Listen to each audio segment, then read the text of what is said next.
or good evening, depending on where you are in the world.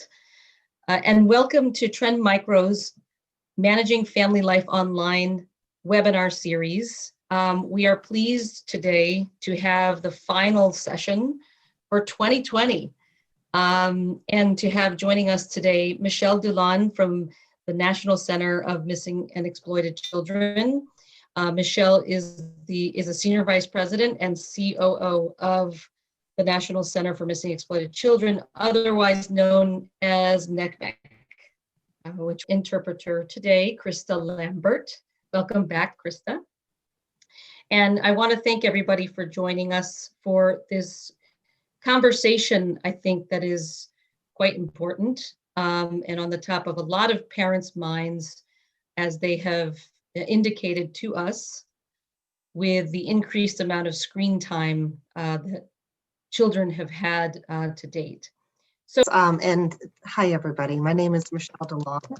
As Lynette mentioned, I am the Chief Operating Officer and the Senior Vice President at the National Center for Missing and Exploited Children. It is an honor to be with you today.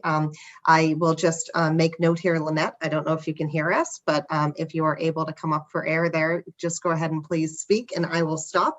But in the meantime, while you are working on your internet connection, let me just go ahead and introduce my organization and why I was invited to come speak with you today. The National Center for Missing and Exploited Children, we are a nonprofit organization based in Alexandria, Virginia. We are referred to often as NCMEC, as Lynette mentioned. And that acronym is for the National Center for Missing and Exploited Children. For those of you who may be familiar with our organization, we were originally founded in 1984 on the heels of several tragic child abductions here in the United States. Specifically, a little 6-year-old boy named Adam who went missing in Florida. When he was recovered murdered, his parents really channeled their grief into action and trying to ensure that this kind of tragedy didn't happen to other families elsewhere in the country. That actually was the genesis of our organization. And over 36 years, we have expanded in terms of scope and how we work with the public. One of the ways, many people know us are missing children posters. We also are working strongly in the area of exploitation, and more prevalent for why I'm here today is to talk with you about our prevention programs and our education programs. Many of them aimed specifically at children who are online. To inform them, their parents, guardians, educators, and the public of not only the many great things about being online and technology, but also some of the risks that come along with that. So we are here today to talk about some of the different tools, techniques. Everything that we have to offer is free and available to all of you on our website. And I'll stop now to see whether or not Lynette is able to come back up. So, Michelle, we'll just check there, but Lynette is having difficulties and she's asked me to just continue for her for the moment. Perfect. Until she resolves those internet issues. I'm going to start my video there as well, just to show a face behind the scenes. Hello, everyone. I work for Lynette Owens, and I'm usually the person behind the scenes doing the answering questions and making sure sound checks are all in place. But on best laid plans, I was saying to Michelle and to Krista, you can organize everything and then all of a sudden the Wi-Fi goes. So poor Lynette, I know she was really excited about tonight and having Michelle with us. Michelle, thank you so much for just giving us a brief background to NCMEC, the National Centre for Missing and Exploited Children. Can you tell us, well, actually, just before I go into a question for you, I just wanted to invite the audience, if you have any questions at all, please do send them in. There's a Q&A function on your screen. Please send us any questions, and there's a chat function if you want to send us a message at any time. And we'll either answer them during the session or towards the end. And this is recorded as well as part of our Internet Safety for Kids and Families program. And this recording will be hosted on our website as of tomorrow and be shared out as well with lots of tips for everybody. So Michelle, could you just tell us, 2020 and the year that's in it, what has happened to you for NCMEC and since March of this year? 2020, I think for all of us has been one to remember, definitely one for the books. We have been incredibly busy.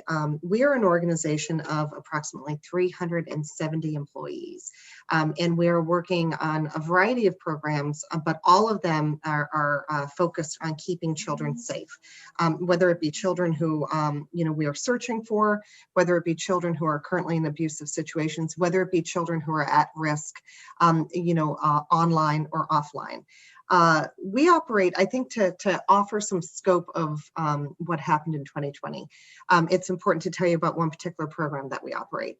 We operate the Cyber Tip Line, which is an online reporting portal where people can report incidents of child sexual exploitation. Most of the reports are regarding incidents that occur online. We receive reports regarding people who are distributing child sexual abuse material, individuals who may be grooming children for sexual purposes, reports on children who are being sexually trafficked. The reports that we receive are brought into the National Center. We review, we add information, and we make them available to the appropriate law enforcement agency. In 2019, we received 17 million reports of child sexual exploitation happening online. This year, we are already at 20 million reports. So the reports continue to go up. And what we find awfully alarming are the reports regarding children who are being groomed online, people who are soliciting inappropriate pictures of children, who are having inappropriate conversations or meeting these children in real life. Those reports have doubled since March of this year from what we saw last year. So, the reality is that the more children you have online, the more individuals who are online, including potential offenders. We've seen a spike in the types of cases that are coming in regarding individuals who are really utilizing and taking advantage and exploiting the fact that you have more children online. And unfortunately, many of them are unattended because their parents are, trying to work and balance a lot of other priorities. Wow, and I guess the topic the topic of tonight's or today's conversation. Sorry, there's just the topic of today's conversation is selfies and safeguarding your children when it comes to their use of the camera. Mm-hmm. And what you're saying has completely, for parents out there, I can imagine just listening to what you're saying. We have a sense of anxiety to start with, and so many things that you don't think about when your child is using a device of any kind, whether it be just messaging, video chat, or gaming. They don't think about that. What would you say to parents out there that are listening in right now, and just on the back of what you've just said there? Well, you know what? And I do not want to raise anyone's anxiety level more. 2020 has done that for all of us, right? I think the fact that people are even watching and being a part of this webinar is a really good sign, because there are ways to talk to children about safety and what's happening online. And I think for in fairness to the adults, parents, guardians, and so forth, educators, everyone has been thrust into this new world. I think about the messaging that we've been sending to families and kids collectively for the last decade about kind of limiting your child's ability to sit in front of a webcam and talking to people online. 2020 just thrust everybody into this situation where we have 5-year-olds sitting in front of a camera in order to communicate with their classmates or their teacher. So we're all in this together. I think that parents being able to arm themselves with good information. Parents, I think it's kind of our responsibility to make it as easy as possible for busy parents, educators, guardians, family members who care about a child. What can we give people that will make it easier to talk to children about these topics, easier to kind of understand the various platforms that they're using, and that leads right into a lot of the resources that NECMEC has available for families. So knowledge is power, isn't it? It's not about scaring people. It's about being aware of the risks that are out there and knowing what to do. to safeguard kids, really. Absolutely. And we would not want parents to, or anyone to shut down the internet on children. It's learning how to use it responsibly. And one of the things that we often talk about is it can be really overwhelming with all of the different technology. You have TikTok, you have this, you have all these different games, and parents really don't know where to start. One of the things we like to talk about is teaching the skills that families need to know, parents need to know, rather than speaking exactly to a technology, because in a year it'll be something new.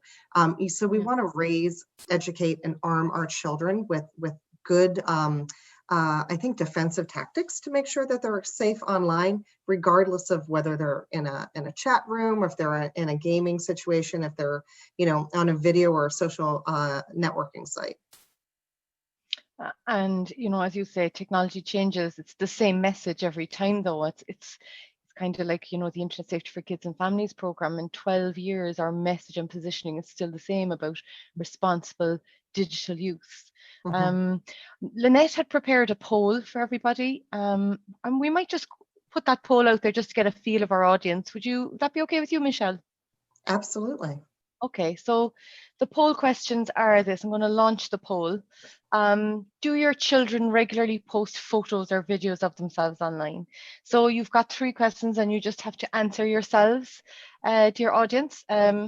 No, they're too young, or they're not interested, or yes, they post regularly photos or videos, they're posting all the time, or you're not too sure if they are at all. Just give it a few minutes there just to see where everybody is at with this question. And Lynette is coming in. She's on standby.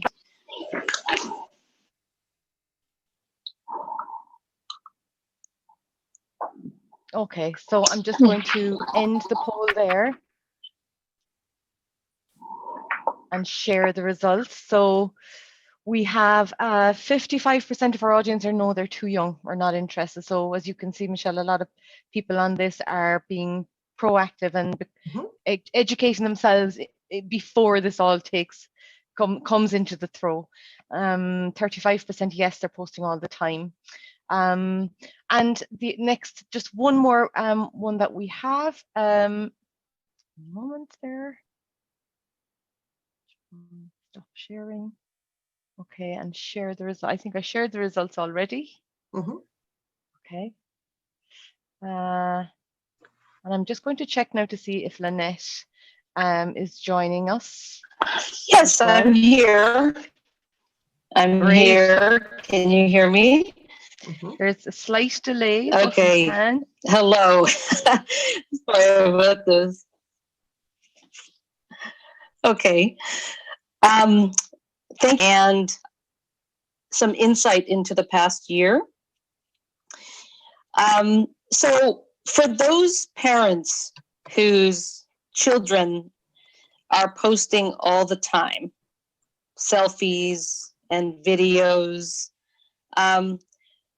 what would you advise a parent should do if their child might have posted something that could end up being, risky or dangerous in some way for them? What if it was a type of image that could get in the hands of somebody who use it against them or to harm them in some way? What is your advice to parents for whom this might happen? Sure. And one of the things that it even kind of struck me was thinking about posting pictures online, because we certainly have, kids posting to their social networking sites, their gaming profiles, whatever it may be. We also have not necessarily posting, but sharing of images just between friends, or sending it to a boyfriend or a girlfriend or somebody that you think is. And they kind of go a little bit in 2 tracks, right? Because if a child is posting an image online, they're probably going to be more concerned and aware of what is contained in that image. Where we often see the kids, getting themselves into trouble and jamming themselves up is when they take a picture that goes too far and they send it to somebody they think they can trust. and whether it be one of their friends, and then it just continues to go further. It's one of the, I think most of us are probably more cautious if you're putting something out publicly, and people say things that they wouldn't say publicly when they're talking one-on-one to someone. So that's just kind of the nature of the those conversations. I have so many different examples that we see of children who send a photo to somebody, and then that friends continues to circulate it through their school or post it online. And we see children who are running into problems with friends, or I guess not really friends, people they think they can trust. And then you also have the individuals when they send the photos to people that they don't know, but think they do. So it kind of goes out into some different different ways of resolving it, and I think different levels of risk when you're dealing with something being posted publicly, something that was sent privately, and then something that was sent to a stranger. We do have cases where when the images go viral, it's very, very hard to get them back, even if it's only within a school, because there are so many different platforms that the children are using that these images are difficult to get down.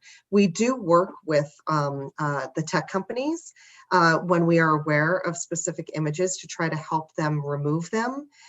These images, if we know that they're children, they're images depicting a child. So there is some recourse, but it is difficult when images might be taken down and somebody posts it up again. So there are challenges there. But kind of going back to your initial question, Lynette, of what do you do? I think that it's important for adults to recognize how these incidents can follow these children, for months and years to come, and the impact it has on their development and well-being. And to bring in the authorities when you need to. You could contact us through the cyber tip line and let us know, and then we will bring our resources to bear to try to help a family navigate through their unique challenge, whether or not it's an image that went viral in a school, whether it's somebody online who is, harassing the child about a photo that they've seen. There are a lot of different unique situations, but what I would encourage adults and parents to do is ask for help. Because just not doing anything about it is not going to help. I will also add that one of the things that we have found most valuable is when parents have these conversations with kids before something happens. And very often it's easier to talk to them about, do you know anybody at school who has sent a picture that they regretted? Have you ever heard of an inappropriate photo that people have looked at school? It seems that kids are more likely to talk about another child who found themselves in that situation. It's also a really good exercise because you're talking in an open, candid way that, God forbid, something were to happen with your child, that they would come to you and know that you would be able to help them. That's great advice for those parents who are about to give a phone to your children, perhaps this holiday. Make sure you have the conversation about appropriate use of the camera before they open it, or maybe after they open it, once they know what it is. And just to reiterate your point, Michelle, for those who are not familiar already, if you need to call NECMEC for help, that number is 1-800-THE-LOST, 1-800-THE-LOST. For those who are listening from other countries, there are similar organizations in many other countries. I know, Michelle, you're very familiar with some of those hotlines. Is there a place that you recommend people go to find out where their hotline is if they're not in the United States? Absolutely. That's a great point, Lynette. Actually, Lynette and I have worked in years past with an organization called InHope. InHope, INHOPE.org, is a website that is actually an association of every country's hotline that is able to do similar things as my organization does. If you go there, you can use a drop down and select your country, and it will direct you to the appropriate resource for your area. Thank you very much. Yes, inhope.org. That's great to know. And 1-800-THE-LOST if you're in the US. So you alluded to some conversation starters that parents could have. You have a great resource on your website, and it actually has these questions that you can ask your kids to start having those conversations. So one of them was, do you know anybody who's ever sent that? This is what you said earlier. Are there others for maybe younger kids, maybe younger? Yes, yes. And what I'm really excited to talk about also is the one of our flagship programs. And Lynette, if it's okay with you, I'd like to just share my screen for a moment to show a couple of the links. So it will be, oh, it looks like it's disabled from sharing. I don't know if you can. I can take care of that. Thank you. Yes, because I've done events at schools, and some of them are very deliberate with me ahead of time, saying, please don't use the word sex, or don't say sexting. Yes. So maybe there are some other language, other words, terminology that parents can use that maybe is more comfortable for the same conversation. Oh my goodness! If this is okay, well, my computer decided not to share, so this webinar is so 2020. That's my phrase. This is so 2020. Okay, that's okay. Let me tell you about this. You raise a really good point, Lynette, because you're not going to talk to a 6-year-old the same way you talk to a 15-year-old. And you need to have age-appropriate conversations and age-appropriate conversation starters. The most important website that you can take out of what I am saying today is netsmarts.org. That's NETZMAR, or I'm sorry, here we are, NetSmarts, NETSMARTZ.org. I will put that into the chat. Netsmarts.org is our age-appropriate, developmentally appropriate internet and online safety program. NetSmarts is broken down, whether or not you're working with a little one, or whether or not you're working and talking with teenagers. So at netsmarts.org, you will find a slew of information that is available for parents, for communities, for educators, for law enforcement. We have videos, we have games, we have ebooks, we have activity sheets, conversation starters, and we actually will help walk you through the process of how to talk to a child at the age that you're trying to talk to them about. For instance, one of our flagship programs under NetSmarts is called Into the Cloud. And it's a really fun, interactive, well-done program that is focused on educating children. There, thank you for pulling that up. Educating children between the ages of 5 and 10. And we have, if you watched all of the videos put together, it's only 30 minutes. It talks to children about cyberbullying. It talks to them about protecting their privacy, how to spot bad actors. And again, it talks to them in a way that you would talk to a 5 to a 10-year-old. And after they watch the videos, we have activities that they can engage in to see how they're learning and absorbing the material and learning the lessons.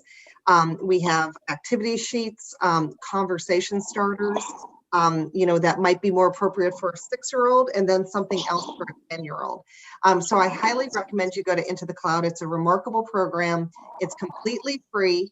Everything can be downloaded. Many of them are also in Spanish, and we're working on translating all into both English and Spanish. And we have discussion guides. So if you happen to have a teacher or an educator who is looking for some material to share in their class, this also has an educator guide that helps them work through.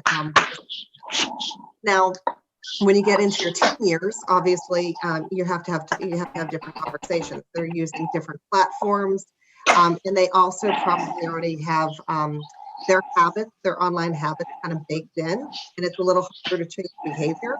So if you were to go, Avril, to netsmarts.org, they will also show you the other resources that are available for the teens. We have videos that focus on what you're posting online.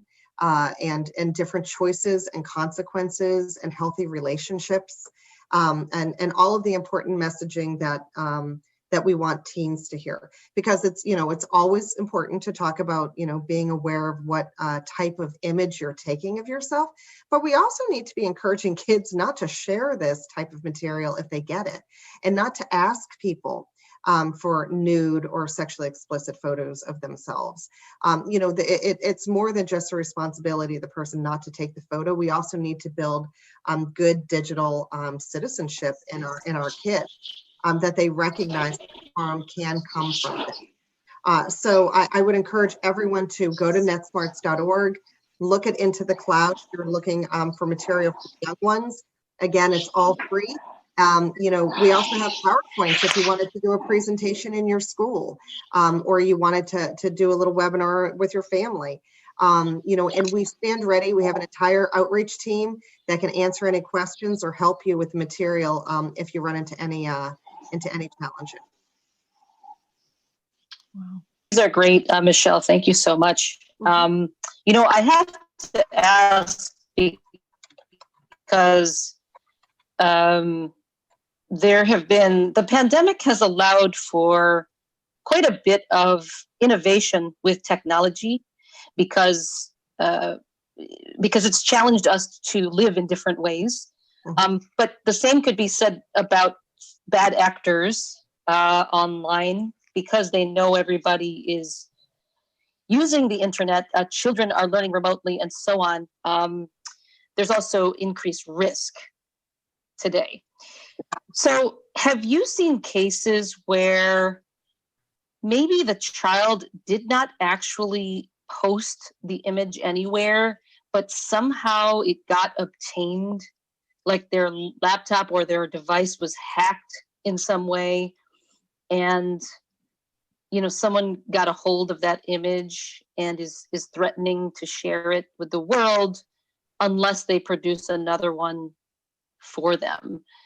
Have you seen instances of that, or is that sort of a rare case?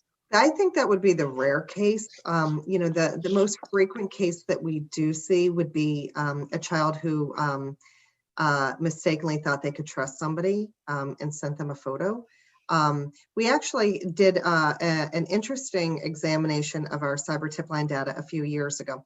We looked at over 1,400 cases where reports came into the cyber tip line regarding something that they call sextortion. This is basically where children are being blackmailed because of sexually explicit images that they may have produced. And we looked at our 1,400 cases to say, which children are being targeted? How are they being targeted? How are the offenders, basically scaring these kids into producing material? And we found that of the kids, the 1,400 plus, the average age of children who found themselves in this situation were 15 years old. Some were as young as 8, but that was an anomaly. You're normally talking about the teenagers at this point. And these were instances where the child was talking to somebody online, whether they knew them in person or they did not know them. They produced a sexually explicit image or something inappropriate, I guess one could say. And then the offender used it against them to either A, get them to produce more explicit imagery, and threaten to show what they originally have to the family, to friends, and embarrass the child. Or they will use it to try to get either money out of the child to keep the image private. And in some cases, the fewest cases, but in some cases, they used it to actually force the child to meet them in real life, offline. A few things stood out to us about how children are finding themselves in these situations. Even today, we get phone calls daily from children who sent their image to somebody. They are now being threatened with it and they don't know what to do. And they're scared to talk to their parents. They're scared to talk to their school. They're scared of getting in trouble. So, we want to empower children to know to talk to parents, to talk to a trusted adult. And that there are ways that people can help. Our first priority is to make these images, to get them offline and to keep them from continuing to recirculate. One of the things we found is that The majority of kids, there was a difference between boys and girls when they found themselves victims of this type of crime. Boys were more likely, in all age groups, boys were more likely to report the incident themselves, and girls were more likely to tell a friend who reported on their behalf, which, what that really tells us, I think, is how we need to message to different genders about what to do. Let kids know they can report it. Let kids know they can talk to a trusted adult.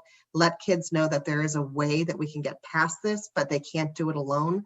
And it just breaks my heart when I hear the phone calls from these kids who are scared to death to tell anyone, but they don't know what to do. So that's where we kind of have to form the army around them and try to help them get through these battles.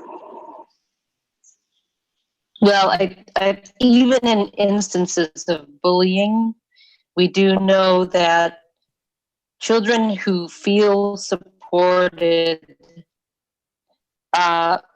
going into their online lives are more likely to be resilient when adversity hits.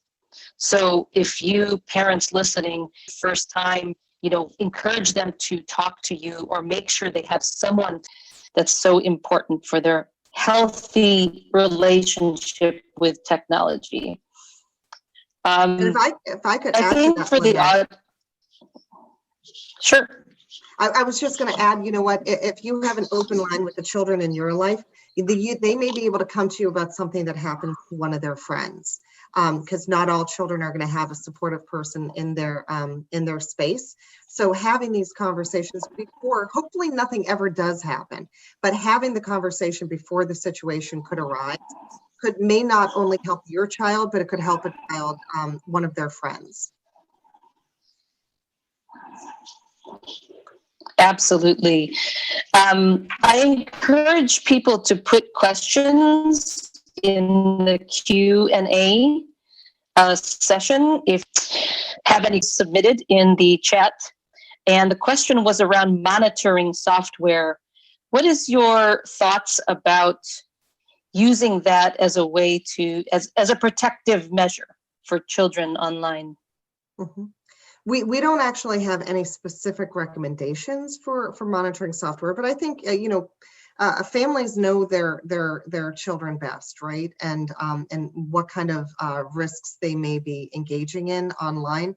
I think it's important to look at any devices that you may give that are in your home, whether they be cell phones, the gaming platforms. Know the various parental. Most of the platforms do have some parental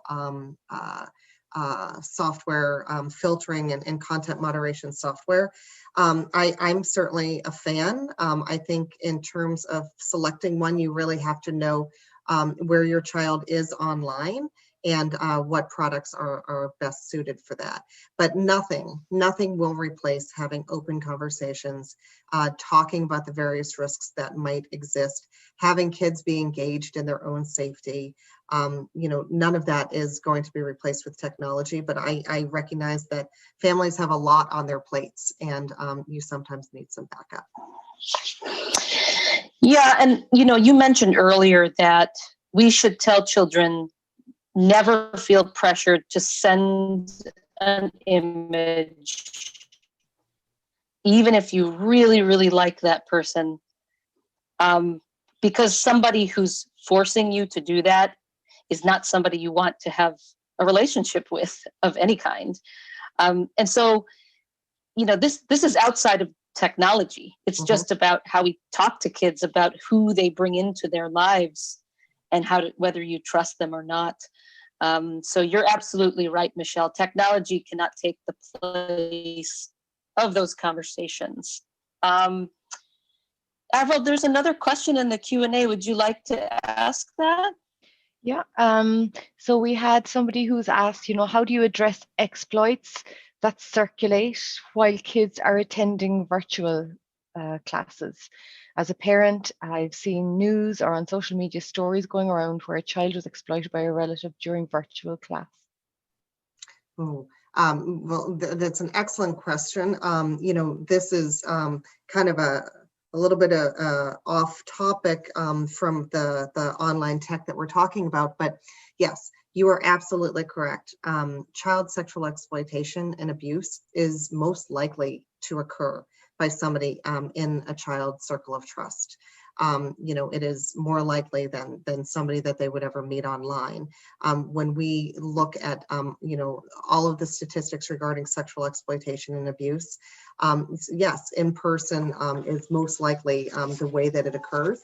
And I know that this is a challenge for many child safety protection groups, child welfare, when you're not able, for teachers also, when you're not able to physically see a child, you don't necessarily know what's going on in their homes. And it is making things more difficult for children in bad situations to even be able to escape their situation.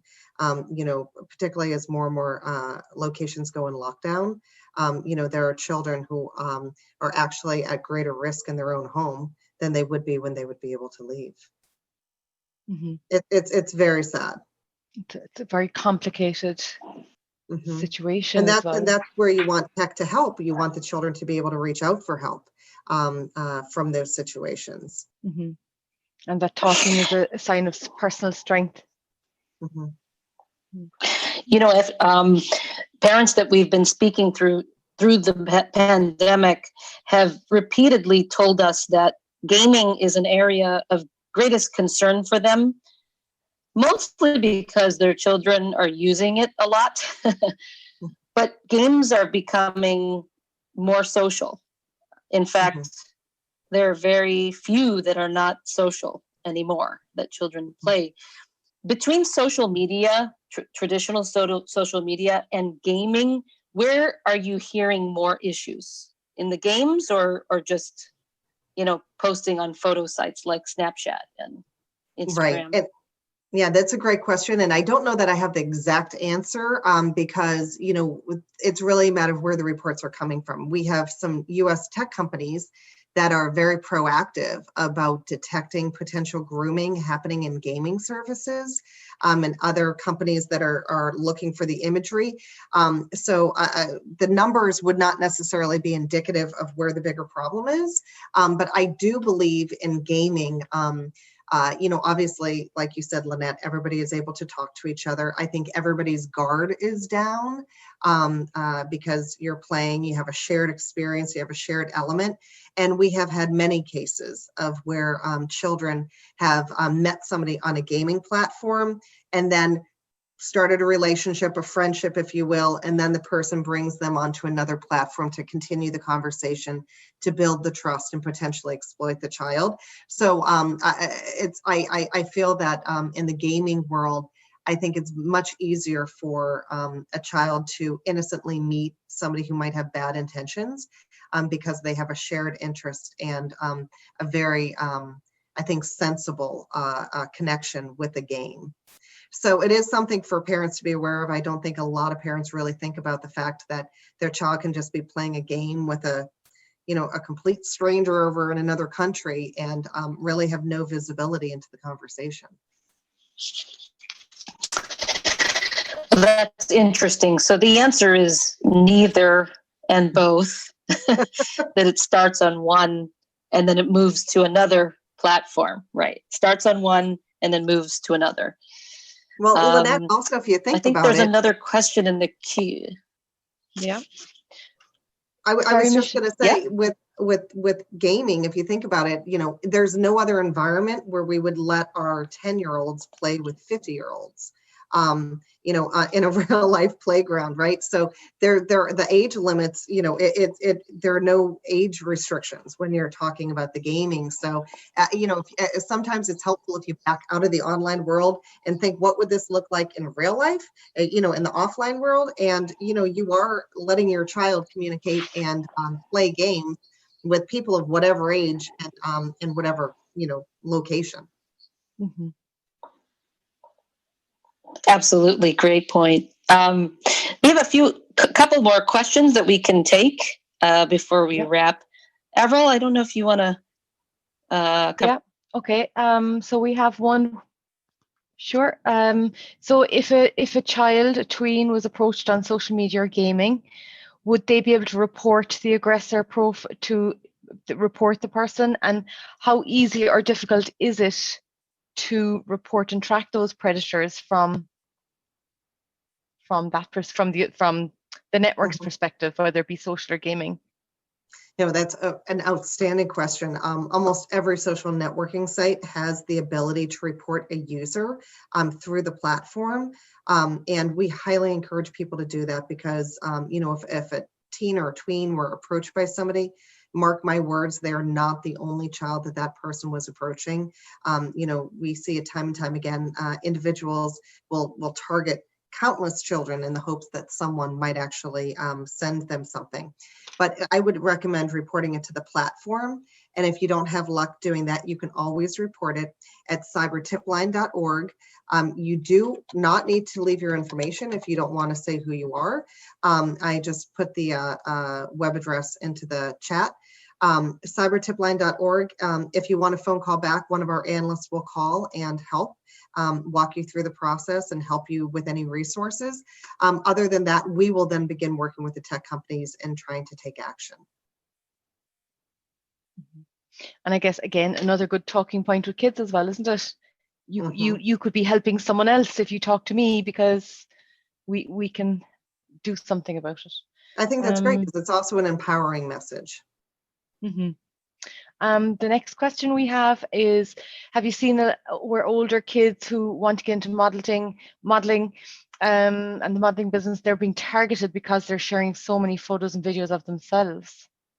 Yeah, that's also a great question. And actually, that was one of our findings when we examined our data, those 1,400 cases. It was not uncommon for an individual to use modeling as the guise of why they were trying to have the child send explicit images. We're talking about teens who, adults included, right? It's a very vulnerable age of when they're trying to figure out who they are. They're, insecure about their looks, about their friends, about everything, right?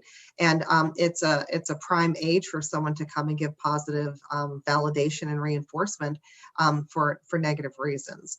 And modeling is a common ruse that we see in individuals who are getting kids to take photos of themselves and then using them against them. Photos? Michelle, I just have to ask this last one. It's sort of futuristic, but have you seen or are you concerned about technology like deep fakes in the world of child exploitation online? That's a good question, and it's kind of futuristic, and it's also kind of something that we're already living with. We do see imagery that has been altered and edited, photoshopped, if you will, with different people's heads on different bodies. We have had cases like that occur. They're not common. More often than not, in the vast majority of cases, the images that we're seeing are real children in real situations. But yes, I think that is also something that, if you put yourself in a child's shoes, and somebody were to present an image like that and threaten to send it to people that they know, that would be a really scary situation for a child. It's not something we see often, but it certainly has happened. And even children using apps that can do that and make it of somebody else in their school, and we've heard of things that here locally in Ireland too. And I mean, just how embarrassing, whether it's your body or not. That's what people are talking about. So it's a tough time to be a child. It's a tough time to be a kid. There's a lot of technology out there. They're at a very vulnerable age. And that's why it's just so important to have these conversations about, the real things that they're facing, and these situations that they find themselves sometimes in, that they're just not emotionally handled, and that providing the resources and being the army behind them, it's our responsibility. Yeah, absolutely. Well, Michelle, this has been a fantastic conversation. Thank you so much for your knowledge and your advice and the wonderful resources from NECMEC. I want to thank you again for taking time out of this busy period of the year when we're trying to wrap up and say goodbye to 2020 once and for all. And Ab, if you don't mind sharing the final slide, I don't know if you're able to do that. No worries if you can't, but I want to encourage everybody when you leave today's session, you will see a survey. So we appreciate you giving feedback to us about today's session. And if you're willing to leave your email address, you may be a winner of a copy of Trend Micro Maximum Security, which will be good for 5 devices in your home for a year. And we encourage you to join us for our first session of 2021 in January. Of course, I think it's the 27th of January, the last Wednesday of January, where we'll be joined by Dr. Megan Rainey. And our topic is going to be about misinformation and the COVID-19 vaccine, how to find information online you can rely on. So again, Michelle, thank you so much for your time today. I do apologize for all of the technical difficulties, and just like in 2020, it is so 2020 that it happened.